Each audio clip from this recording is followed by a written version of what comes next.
हम लोगों ने जो वायरसेस का बैकग्राउंड पढ़ा था, जिसमें हमने कहा था कि वायरसेस नॉन लिविंग सेल्स हैं, उनके अंदर डीएनए मौजूद होता है, उनके अंदर या तो डीएनए होगा या आरएनए मौजूद होगा। पहली चीज ये, दोनों मौजूद नहीं हो सकते। अगर डीएनए मौजूद होगा तो वो डीएनए वायरसेस कहलाएंगे, अगर आरएनए मौजूद होगा तो वो आरएनए वायरसेस कहलाएंगे। और इनके लिए एक स्पेसिफिक टर्म बोली जाती है, वो ये है कि ये ऑब्लिगेट इंट्रासेलुलर पैरासाइट है। ऑब्लिगेट इंट्रासेलुलर पैरासाइट का क्या मतलब है? ऑब्लिगेट इंट्रासेलुलर पैरासाइट का मतलब है कि ये अपने आप को खुद से एक से दो में तकसीम नहीं कर सकते, ये अपने आप को खुद से रिप्रोड्यूस नहीं करवा सकते। दैट इज वाई ये नॉन लिविंग है। अगर ये अपने आप को खुद से रिप्रोड्यूस करवा सकते हैं, अपने आप को एक से दो में तकसीम कर सकते थे, जैसे बैक्टीरिया कर सकता है, जैसे ह्यूमंस कर सकते हैं, जैसे प्लांट सेल्स कर सकते हैं, जैसे एनिमल सेल्स कर सकते हैं, तो ये भी लिविंग में शुमार होते हैं। ये नहीं कर सकते, इस वजह से क्या है, ये नॉन लिविंग। फिर भी वायरसेस जो है वो इन्फेक्शन बढ़ता है, कम इन्फेक्शन ज्यादा इन्फेक्शन, ये हमने टर्म सुनी होगी। वो कैसे? कि वायरस जो है अपने होस्ट के अंदर जाकर अपने होस्ट के सेल्स से अपने आप को रिप्रोड्यूस करवाता है। वो अपने होस्ट की बायोसिंथेटिक मशीनरी को यूज करता है। किसी भी सेल को उसने इन्फेक्ट करना है, किसी भी ह्यूमन को उसने इन्फेक्ट करना है, किसी भी लिविंग चीज को उसने इन्फेक्ट करना है, वो उस लिविंग चीज के अंदर एंटर होगा। लिविंग चीज के अंदर जाके, उसके सेल के अंदर जाके, किसी स्पेसिफिक सेल के अंदर पहले वो टारगेट करेगा। उस सेल को टारगेट करने के बाद, उस सेल को इन्फेक्ट करने के बाद, वो उसके न्यूक्लियस के अंदर मौजूद जो डीएनए है उसको कमांड देता है कि मेरे जैसे मजीद वायरसेस को बनाया जाए। और फिर वो जो जो भी न्यूक्लियर मटेरियल है, डीएनए है, आरएनए है, वो उस जैसे डिफरेंट वायरसेस को बनाता है। और न्यूली फॉर्म वायरस को हमने लास्ट टाइम क्या पढ़ा था कि उसको वायरियन कहते हैं। फिर हम लोगों ने ये डिफरेंस पढ़ा था एक लिविंग सेल और एक नॉन लिविंग वायरसेस का, मैंने आप लोगों को ये सारा टेबल फिल करवाया था। फिर हम लोगों ने थोड़ी सी हिस्ट्री देखी थी, और फिर शेप्स ऑफ वायरसेस का क्वेश्चन किया था, जिसमें मैंने आप लोगों को कहा था कि तीनों शेप्स को आपने ड्रॉ भी करना है। एमसीक्यूज भी मैंने आप लोगों को अंडरलाइन करवाए थे कि इसमें से एमसीक्यूज भी आ सकते हैं। आज जो हमने पढ़ना है वो क्वेश्चन है right a note on structure of virus, के वायरस का स्ट्रक्चर कैसा है। सबसे पहली चीज मैंने अभी आपको थोड़ा सा पीछे से लास्ट लेक्चर भी रिवाइज करते हुए इसलिए बत किया है क्योंकि वो लेक्चर इसके साथ लिंक्ड है। वायरसेस नॉन लिविंग है, नॉन लिविंग है, फिर भी जो है इनका जो स्ट्रक्चर है, इनका जो, इसका सेल नहीं कहेंगे। पहली चीज ये, हम ये नहीं कहेंगे कि वायरस का सेल होता है उसके अंदर, it consist of two basic components, नहीं, it's not a cell.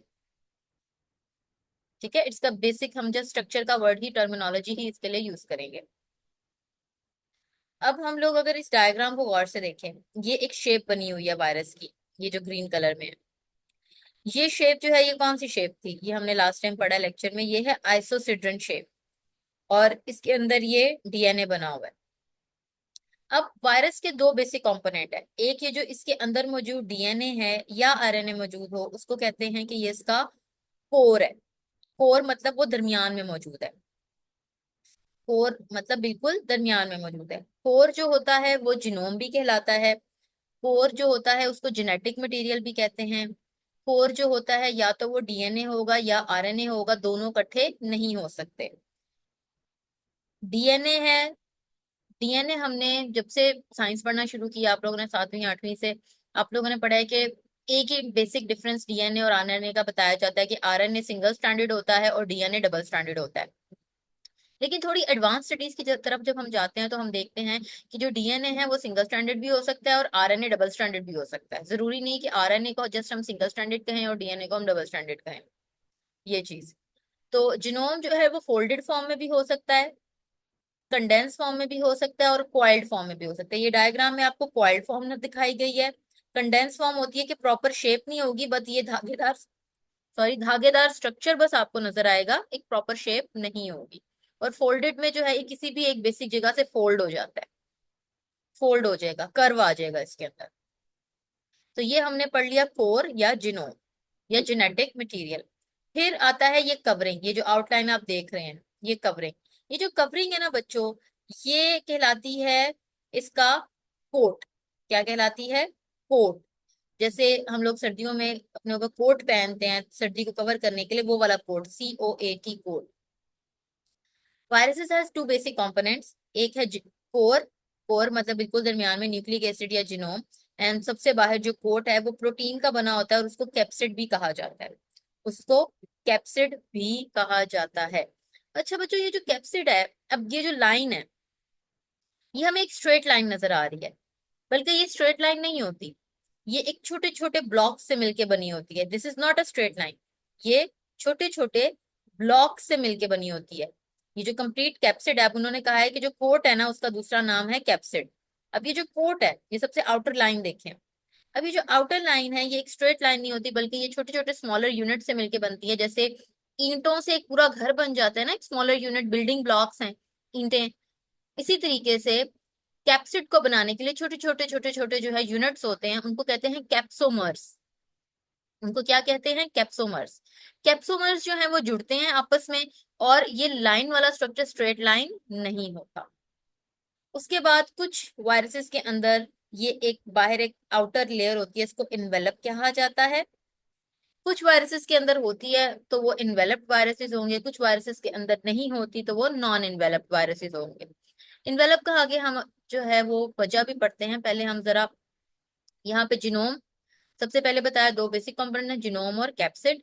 Genome क्या है? आइदर डीएनए और आरएनए, बट नॉट बोथ। इसको अंडरलाइन करें, दोनों नहीं हो सकते। न्यूक्लिक एसिड जो है वो डबल स्ट्रैंडेड फॉर्म में भी हो सकता है और सिंगल स्ट्रैंडेड फॉर्म में भी हो सकता है। जरूरी नहीं कि अगर आपका आरएनए है तो वो सिंगल स्ट्रैंडेड ही हो, आरएनए जो है वो डबल स्ट्रैंडेड फॉर्म में भी हो सकता है। उसके बाद जो जिनोम है, उसकी तीन तरीके देखे, वो किस किस शक्ल में पाया जाएगा। वो फोल्डेड फॉर्म में भी होगा, वो कंडेंस फॉर्म में भी होगा और कॉइल्ड फॉर्म में भी होगा। तीनों फॉर्म्स का मैंने आप लोगों को अभी बताया है कि कॉइल्ड फॉर्म क्या होती है, कंडेंस फॉर्म क्या होती है और फोल्डेड फॉर्म क्या होती है।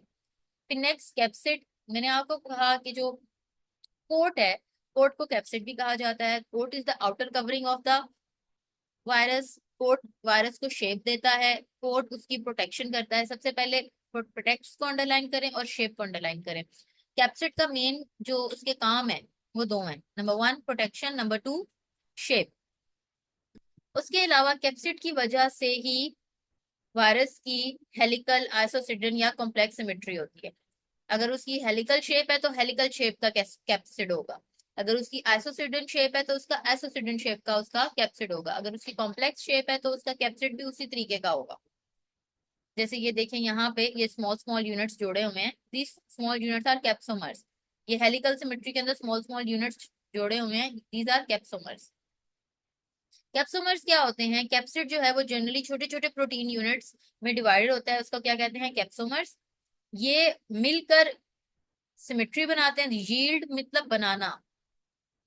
The number of capsomere is characteristic in a particular virus. अब ये बड़ी इंपॉर्टेंट चीज इन्होंने बताई है कि किसी एक वायरस में अमाउंट ऑफ कैप्सोमर जो होती है वो उसकी प्रॉपर्टी होती है, वो मखसूस होती है। दुनिया में कहीं से भी वो एक स्पेसिफिक वायरस आप निकालें, आइसोलेट करें, रिट्रीव करें और उसको सर्च, उसके ऊपर रिसर्च करें, तो उसके अंदर जो कैप्सोमर्स होंगे वो उतने ही होंगे। जैसे कि हर्पीस वायरस जो है, हर्पीस सिंप्लेक्स एक डिजीज है, उसका जो उसको कॉज करने वाला जो वायरस है, उसके स्ट्रक्चर के अंदर 162 कैप्सोमर्स होते हैं। मतलब 162 सब यूनिट्स, छोटे छोटे यूनिट्स ने जुड़ के वो पूरी की पूरी उसकी आउटर कवरिंग बनाई है। छोटे छोटे कैप्सोमर्स ने जुड़ के कंप्लीट कैप्सिड बनाया है, जो कि आउटर कवरिंग है एक वायरस की। तो हेरपीस के अंदर 162 ही होंगे, इसको अंडरलाइन करें, या आपको एमसीक्यू भी आ सकता है। एंड एडिनो वायरस के अंदर कितने हैं? 252। दुनिया में कहीं से भी एडिनो वायरस, जो कि कौन सी बीमारी फैलाता है? कॉमन कोल्ड, जो है, जो ठंड लग जाती है, जिसमें नजला नहीं होता, बस खांसी होती है, that is common cold. Influenza में तो आपको प्रॉपर रेशा बनता है, नजला होता है। तो कॉमन कोल्ड के केस के अंदर एडिनो वायरस है जो कि ये एक बीमारी कॉज करता है। और एडिनो वायरस के अंदर कितने कैप्सोमर्स होते हैं? 252। ये भी एमसीक्यूज के लिए बहुत इंपॉर्टेंट है कि एडिनो वायरस के अंदर कितने कैप्सोमर्स होते हैं? 252। और हर्पीस के अंदर कितने होते हैं? 162। अब हमने ये दो बेसिक स्ट्रक्चर पढ़ लिए हैं। उसके बाद एक और चीज आती है, वो चीज है इन्वेलप। कुछ वायरसेस के अंदर इन्वेलप होता है, कुछ वायरसेस के अंदर इन्वेलप नहीं होता। अब इन्वेलप ये देखें, एक लूज लेयर है, अब ये इसके साथ चिपकी हुई नहीं है। अब कैप्सिड तो बिल्कुल चिपका होता है और शेप को डिफाइन करता है, लेकिन जो इन्वेलप है वो चिपका हुआ नहीं है, बल्कि वो एक लूज और फ्लेक्सिबल सी लेयर है, मेम्ब्रेन है। तो इसका जो है, अगर कोई वायरस इन्वेलप्ड है और आप उसका इन्वेलप रिमूव कर दोगे तो वायरस की इंफेक्शन कॉज करने की सलाहियत खत्म हो जाती है। अगर किसी वायरस के गिर्द इन्वेलप है तो उसकी शेप नुमाया नहीं होती। अगर किसी वायरस के गिर्द इन्वेलप है और आप उसको रिमूव कर दोगे तो उसकी बीमारी पैदा करने की सलाहियत, बीमारी कॉज करने की सलाहियत खत्म हो जाती है। इन्वेलप जो है, कुछ वायरसेस के गिर्द इन्वेलप होता है, कुछ वायरसेस के गिर्द इन्वेलप नहीं होता।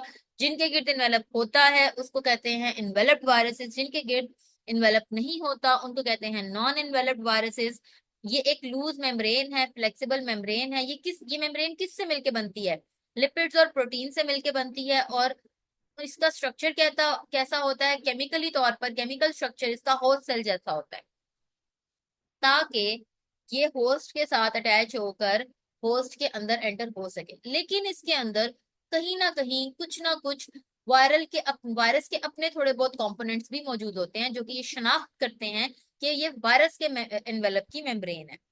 देन हमारे पास कह रहे हैं कि एग्जांपल्स दी जा रही है कि कौन से वायरसेस हैं जो कि इन्वेलप वायरसेस होते हैं। अंडरलाइन करें, इन्फ्लुएंजा वायरस और मीजल वायरस जो है, मीजल कॉज करने वाले वायरस और इन्फ्लुएंजा कॉज करने वाले वायरस जो है, इनके गेट इन्वेलप होता है और इन्वेलप के ऊपर स्पाइक्स लगे होते हैं।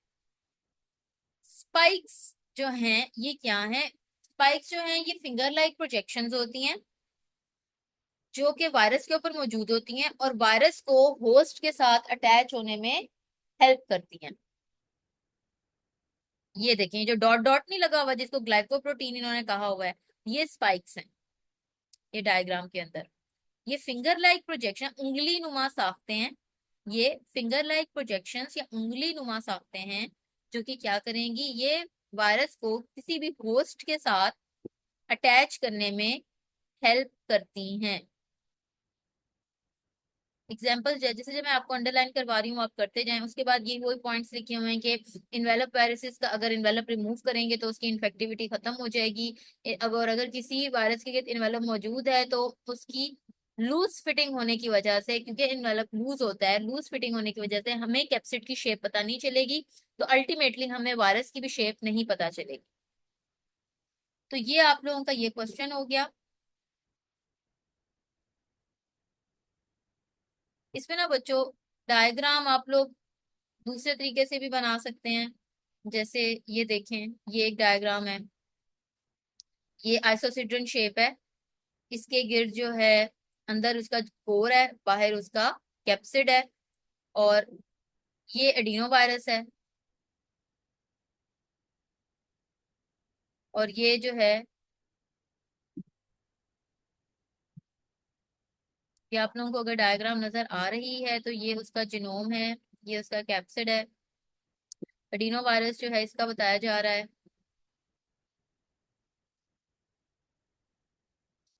अब यहाँ पे ये देखिए, ये एक वायरस है उसका बता रहे हैं। तो आप डायग्राम कोई भी ड्रॉ कर सकते हैं। वो थोड़ी डायग्राम उधर थोड़ी अंदर जो है ना आइसोसिडेंट शेप के अंदर भी बने हुए थे ट्रायंगल फेसेस, तो वो ना बनाएं, बस एक प्लेन शेप बाहर की दे लें।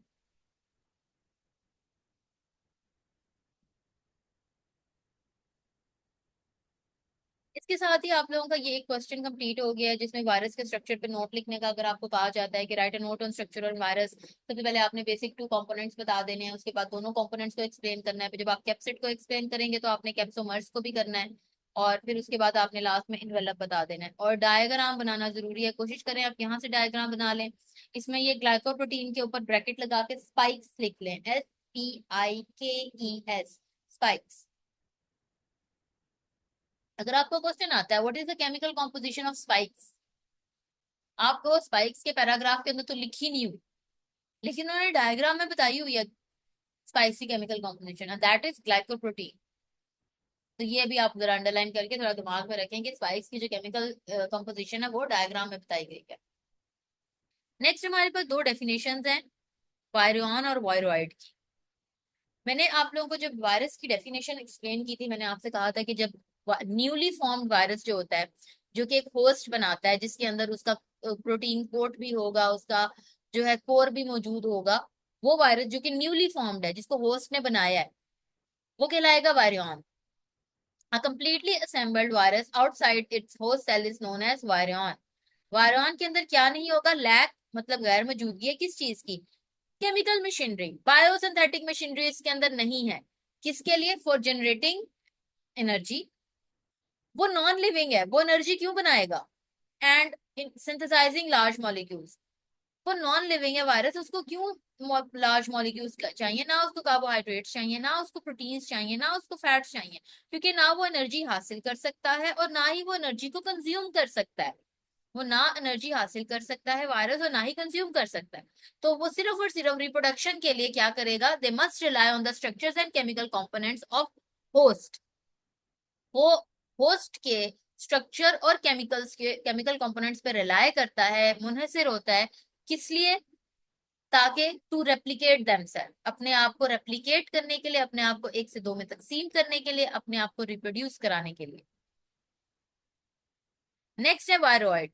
वायरॉइड क्या होते हैं? वायरॉइड जो होते हैं, समटाइम ये होता है कि वायरॉइड जो होते हैं वो टाइनी टाइनी फ्रेगमेंट्स होते हैं न्यूक्लिक एसिड के, जो कि डिजीज कॉज करते हैं। समटाइम आपकी असेंबलिंग हो रही है होस्ट के अंदर, तो प्रोटीन कोट कम बने थे और डीएनए और आरएनए ज्यादा बन गए। अब जब वो सेल रप्चर होगा तो जो वायरसेस हैं वो भी रिलीज होंगे, लेकिन जो एक्स्ट्रा डीएनए हैं, जो डीएनए के फ्रेगमेंट्स सेल ने एक्स्ट्रा बनाए हैं, जिनके लिए प्रोटीन कोट नहीं बना सका सेल, वो भी तो रिलीज होंगे। तो वो जो डीएनए के फ्रेगमेंट्स हैं जो कि वायरस के अपने कंपोनेंट से मिलके बने हुए हैं, वो भी आपको बीमारी कॉज करते हैं, और उनको कहते हैं जस्ट वो tiny fragments of nucleic acid या टाइनी फ्रेगमेंट्स ऑफ डीएनए और आरएनए को हम क्या कहते हैं? वायरॉइड्स। वायरॉइड्स जो होते हैं वो कंप्लीट डिजीज कॉजिंग होते हैं। वो एनिमल्स में भी डिजीज कॉज कर सकते हैं, वो प्लांट्स में भी डिजीज कॉज कर सकते हैं, ह्यूमंस में भी डिजीज कॉज कर सकते हैं। नेक्स्ट हमारे पास तीसरी डेफिनेशन है प्रायॉन्स की। प्रायॉन्स जो है, जैसे ये हमने पढ़ा था, ये भी टाइनी फ्रेगमेंट्स हैं। ये टाइनी फ्रेगमेंट्स ऑफ डीएनए थे। प्रायॉन्स जो हैं ये होते हैं tiny fragments of protein. Sometime क्या होता है कि जो प्रोटीन बन रही होती है, तो उसके साथ अमाइनो एसिड एक बेसिक सीक्वेंस के साथ अटैच हो रहे होते हैं और बन रहे होते हैं। एक कहीं से सीक्वेंस खराब हो जाता है तो प्रोटीन डिसफंक्शनल हो जाती है, या कहीं से सीक्वेंस खराब हो गया तो प्रोटीन फोल्ड कर जाती है, फोल्ड कर जाएगी, या उसकी सिमेट्री खराब हो जाएगी, कुछ भी उसके अंदर एक एबनॉर्मेलिटी आ गई है। अब ये जो एबनॉर्मल प्रोटीन है ये अपना काम नहीं कर सकती, अपना फंक्शन नहीं कर सकती। जिस फंक्शन के लिए ये बन रही थी वो ये नहीं करेगी, बल्कि समटाइम्स ये जो प्रायॉन्स होते हैं, ये जो डिसफंक्शनल प्रोटीन्स होती हैं, ये बीमारी कॉज करती हैं। ये न्यूरोलॉजिकल डीजेनरेटिव डिजीजेस कॉज करती हैं। जैसे कि दो डिजीज का नाम लिखा हुआ है, मैड काउ डिजीज एंड स्क्रेपी। तो इसका और इसका डिफरेंस जो है ना, वो बस आपने मिक्स नहीं होने देना कि वायरॉइड्स जो है वो tiny fragments of nucleic acids हैं, और जो प्रायॉन्स हैं ये क्या है? इन्फेक्शियस प्रोटीन्स हैं, जो कि ठीक से या तो फोल्ड नहीं हुई या बनी नहीं।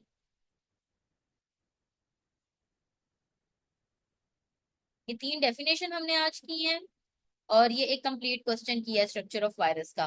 स्ट्रक्चर ऑफ वायरस के साथ बच्चे डायग्राम बनाना जरूरी है। डायग्राम आप इंटरनेट से भी ले सकते हैं, मैंने अभी आपको लोगों को एक दिखाई भी थी लेक्चर के दौरान में। उसके अलावा आपकी बुक में भी बनी हुई है। ये लेबल के अंदर आप यहाँ पे स्पाइक्स लिख लीजिएगा। किसी बच्चे को कोई सवाल है तो पूछ ले।